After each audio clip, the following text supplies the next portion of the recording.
हरिवंश राय जी, लखनऊ से। राधे राधे महाराज जी। महाराज जी, आज से 25-30 वर्ष पहले परिवार वालों ने जबरदस्ती कुल गुरु से मुझे गुरु मंत्र दिलवा दिया। उस समय मानसिक रूप से इसके लिए तैयार नहीं था।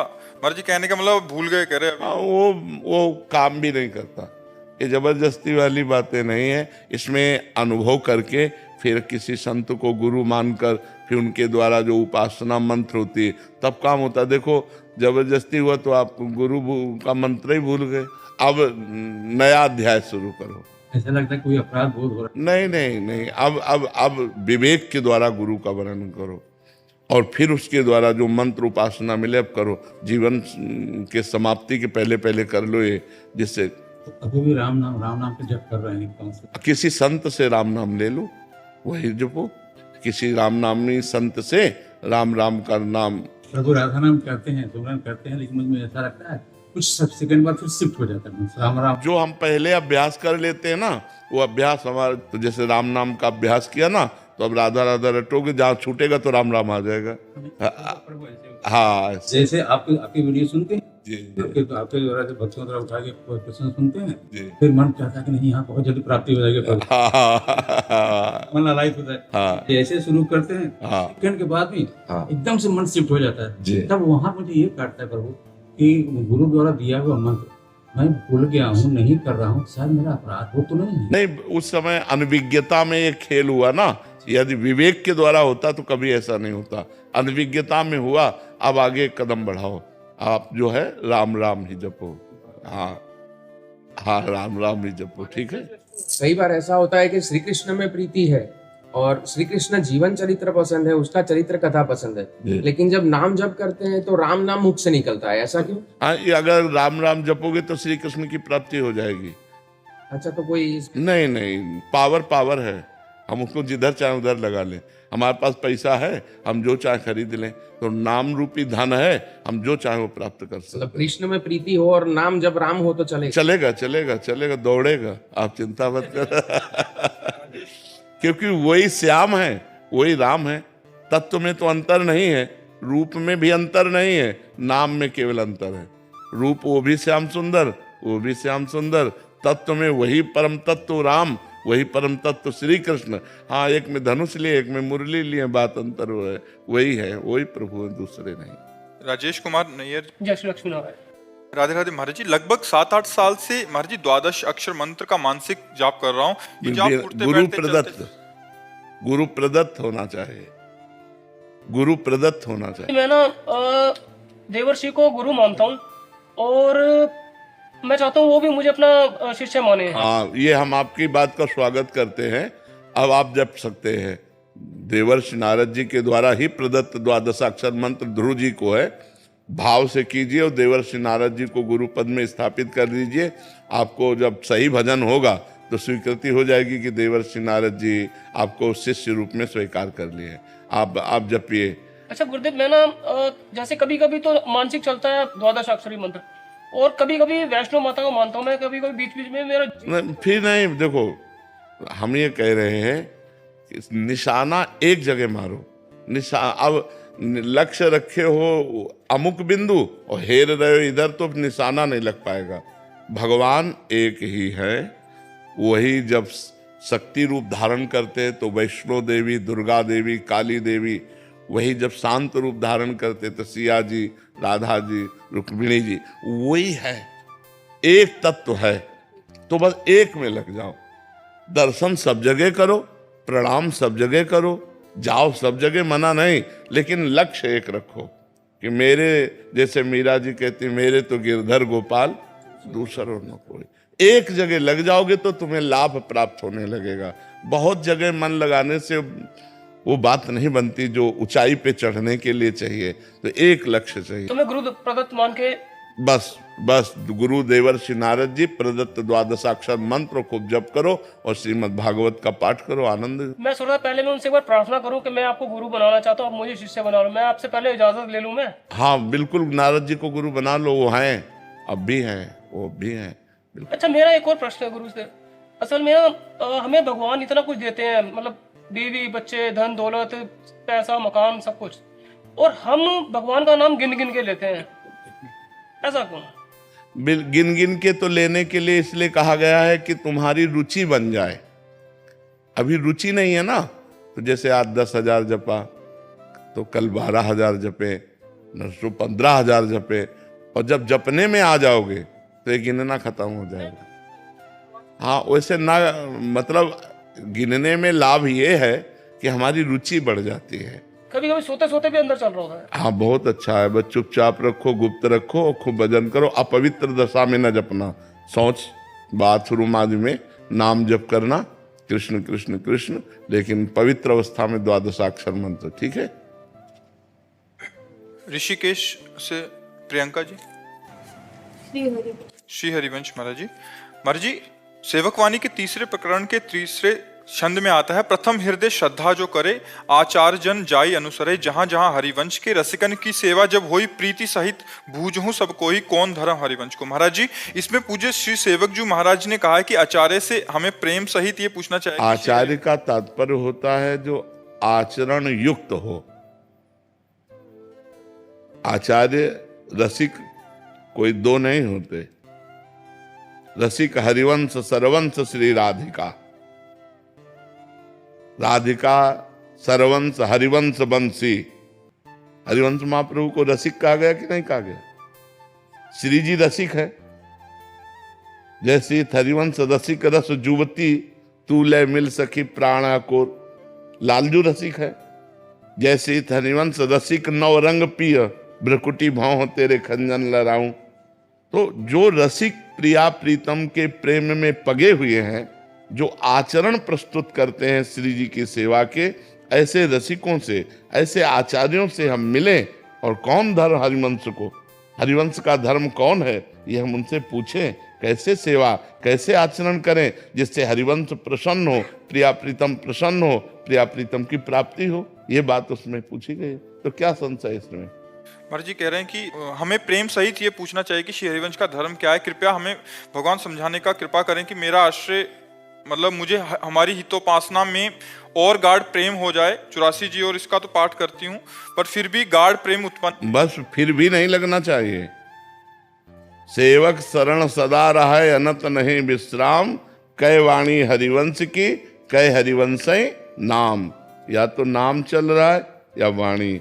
नाम वाणी जहां, श्याम श्यामा तहां। नाम वाणी सुनत, श्याम श्यामा सुबस। नाम वाणी निकट, श्याम श्यामा प्रगट। और सुख देवे को चावचित, सब सोहित निष्काम, या सुधर्म हरिवंश को, नाम गिरा विश्राम। सबकी सेवा करने का भाव हो, सब में श्यामा श्याम विराजमान है। जैसे गोस्वामी जी कैसे श्री राम में सब जग जानी, ऐसे राधे श्याम सब जगह विराजमान है। चिद चिद लक्षणम सर्वम राधा कृष्णमयम जगत। पूरे जगत में भगवान हर जीवात्मा में विराजमान है। सबकी सेवा करें, सबके प्रति भाव रखें, किसी से लड़ाई झगड़ा द्वेष पाप आचरण न करें, यही हरिवंश धर्म है। तुम नाम जप करें, वाणी जी का गायन करें और श्री जी की सेवा विराजमान करके अष्टयाम सेवा करें। राहुल शर्मा जी। राधे राधे। राधे राधे महाराज जी। महाराज जी, जब किसी का अच्छा मकान और कोई गाड़ी अच्छी देखते हैं तो लगता है ऐसा बड़ा घर मेरा भी होता, गाड़ी मेरे पास भी होती। महाराज जी, ये सोचना है अगर हम किसी को देख कर के सोचते हैं कि अच्छा मकान और अच्छी गाड़ी होनी चाहिए, तो किसी को मर के देख के फिर हमारी सोच क्यों नहीं काम करती कि हमको भी मरना है, कुछ साथ नहीं जाना है, इसलिए यार अच्छा काम कर लो, दूसरों को सुख पहुंचा लो, नाम जप लो, भगवान का चिंतन कर लो, परलोक बना लो। इस लोक का तो कुछ जाने वाला है नहीं, तो परलोक के विषय में कभी सोचा? परमार्थ के विषय में कभी सोचा? भगवान की प्राप्ति के विषय में कभी सोचा?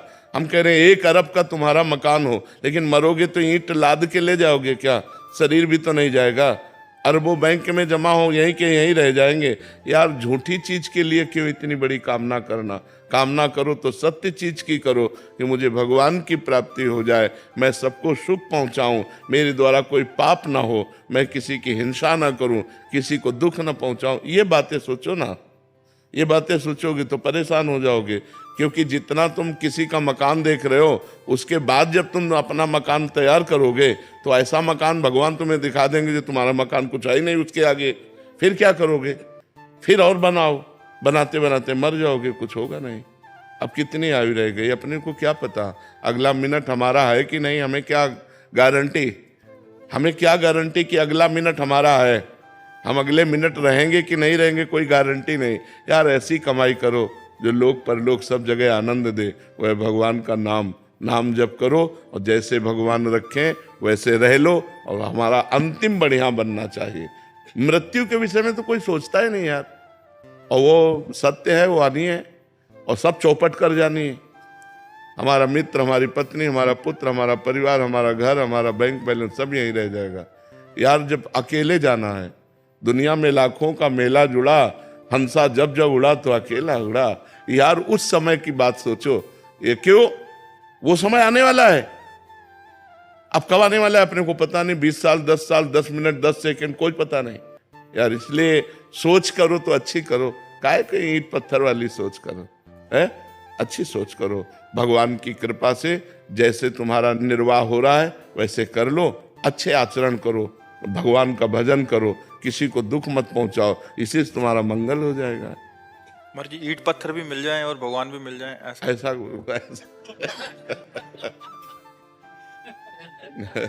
ले।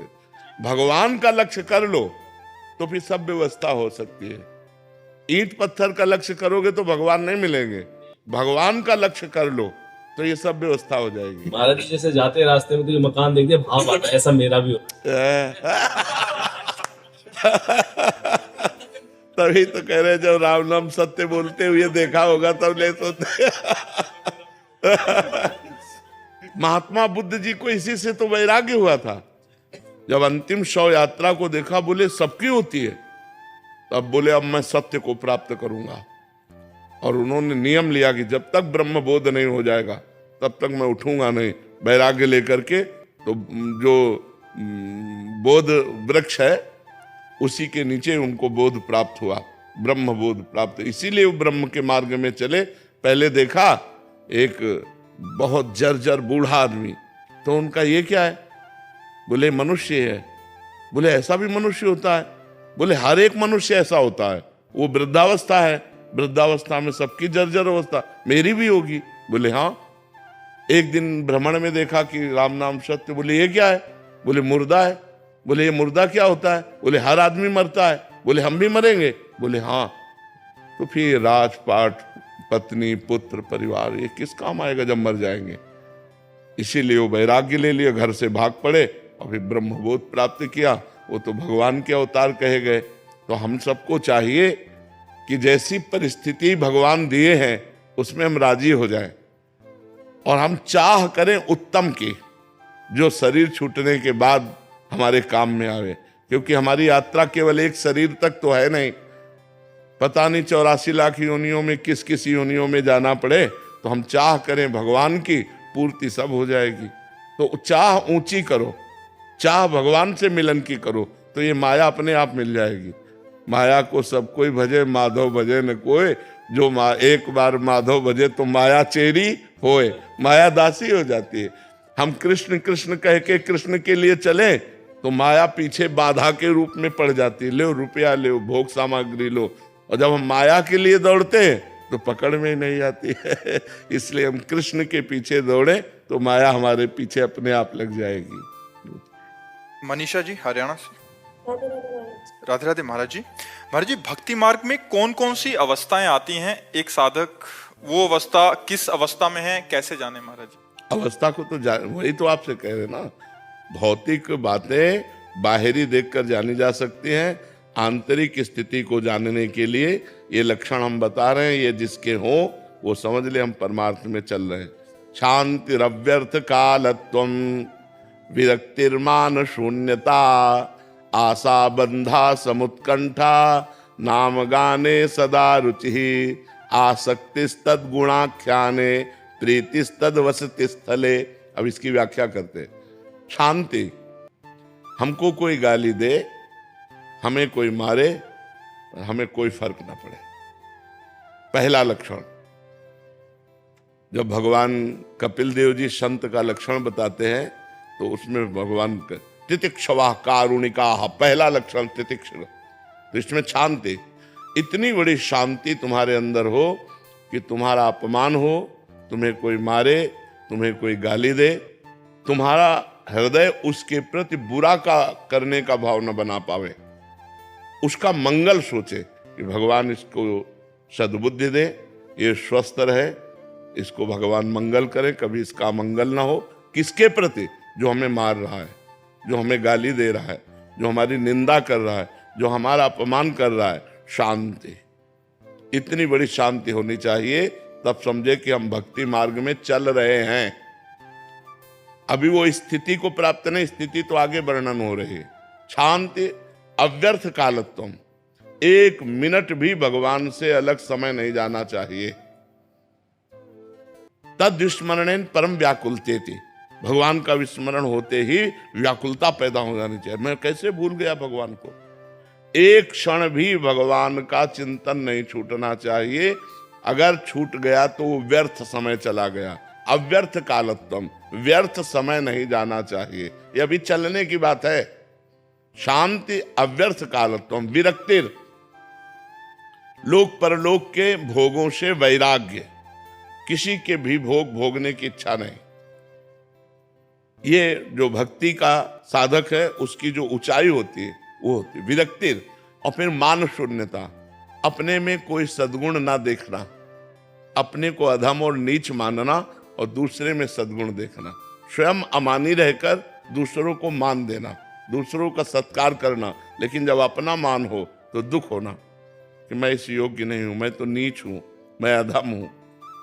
अमानिना मान देना कीर्तनीया सदा हरि, जो सदैव भगवान का चिंतन करते हुए अमानी रहता है, दूसरों को मान देता है, वो भक्त है।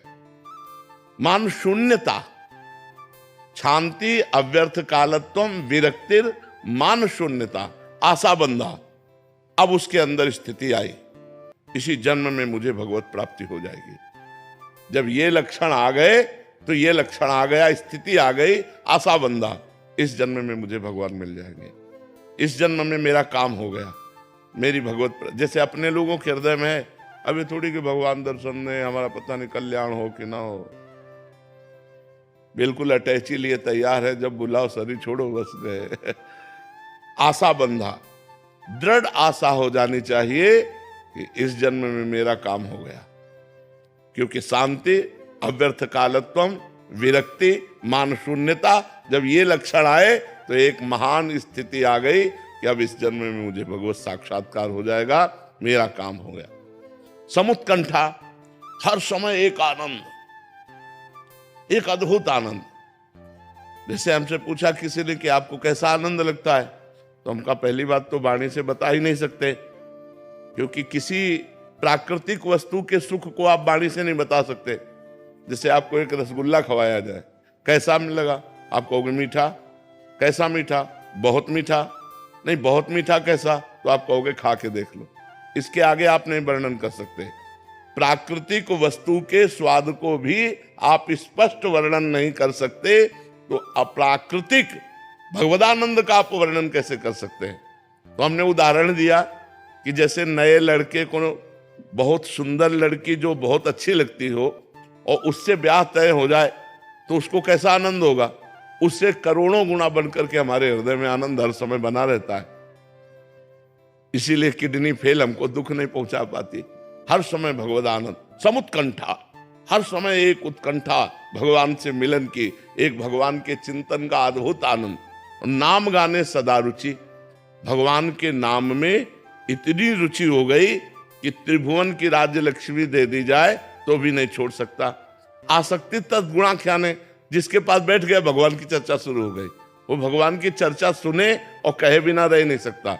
और प्रीति तद वसति स्थले, जो भगवान की अवतार लीलाएं हैं, जैसे अयोध्या है, मथुरा है, काशी है, द्वारिका है, वृंदावन है, इनमें उसकी प्रीति हो जाती है। मेरे भगवान की नगरियां हैं, मेरे भगवान के धाम, पवित्र स्थानों में उसकी आसक्ति हो जाती है। बार बार जाना, दर्शन करना, रहने की इच्छा करना, ये पवित्र भाव उसके अंदर जागृत हो जाते हैं। यदि ऐसे भाव आ जाए तो जान ले भक्ति संपूर्ण अपना रंग जमा चुकी है। किसका प्रश्न था? समझ में आई बात? कि वास्तविकता में दिव्यता किसे कहते हैं महाराज जी? क्योंकि हमारा परिचय ही नहीं है उस दिव्यता से, तो दिव्यता क्या होती है? देखो, दिव्यता, दिव्य का मतलब होता है भौतिक से अलग, भौतिक चकाचौंध से अलग। बोले बड़ा दिव्य है। उसको समझने के लिए भी अलग होना पड़ेगा। हाँ, उससे तुम्हारी बुद्धि भौतिक से अलग होनी चाहिए। देखो, आप हमें क्या लोग देख सकते हैं, बहुत अच्छा बोल लेते हैं, बहुत लोगों की भीड़ होती है, भौतिकता को देख पा रहे, वो हमारी दिव्यता को थोड़ी देख पा रहे। हमारी दिव्यता को तो जो साधक होगा, जो साधना कर रहा होगा, वो पकड़ पाएगा। नहीं तो लौकिक भीड़ देखी जाती है। बड़े महात्मा किस बात से कह दिया जाता है?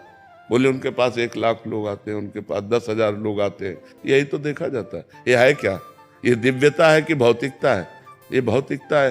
तो कोई साधु की पहचान भौतिकता से होती है क्या? साधु की दिव्यता को तो कोई साधु ही देख सकता है, अन्यथा नहीं देख सकता। भौतिकता देख सकता है, भौतिक देख सकता है, भौतिक बातें देखी जाती है। दिव्य तो अनुभव गम्य है, वो केवल पार्थिव बुद्धि से समझ में नहीं आ सकता है। सपना जी ओडिशा से। राधे राधे महाराज जी। महाराज जी, ईश्वर सर्वत्र है तो उन्हें पाने के लिए इतनी तपस्या क्यों करनी पड़ती है महाराज जी? मेहंदी का पत्ता देखा है? कहीं उसमें लाली मिली क्या? कहीं उसमें लालिमा छुपी है क्या? आप देखो, न डाली में लालिमा है, न पत्ते में लालिमा है, न पूरे पेड़ में लालिमा है, लेकिन प्रक्रिया है। जब हम उसकी प्रक्रिया करते हैं, उसको बांटते हैं और बांट के 40 मिनट अपने हाथ में रखे रहते हैं और फिर धो देते हैं तो लालिमा आ जाती है। दूध में घी है, पूड़ी निकाल सकते हो क्या दूध में? नहीं, उसकी एक प्रक्रिया है। दूध को गरमाइए, उसको दही जमाइए, दही को मथिए, उससे मक्खन निकालिए, मक्खन को तपाइए, तो आखिरी परिणाम घी। ऐसे ही परमात्मा सर्वत्र है, लेकिन उसकी प्राप्ति की प्रक्रिया है। ज्ञान योग, कर्मयोग, भक्ति योग, उसके द्वारा जब हम तप करते हैं तब उसका अनुभव हो जाता है। समझ पा रहे हैं आप? वो ऐसे अनुभव में आने वाला नहीं। नहीं, सबको अनुभव में आ जाए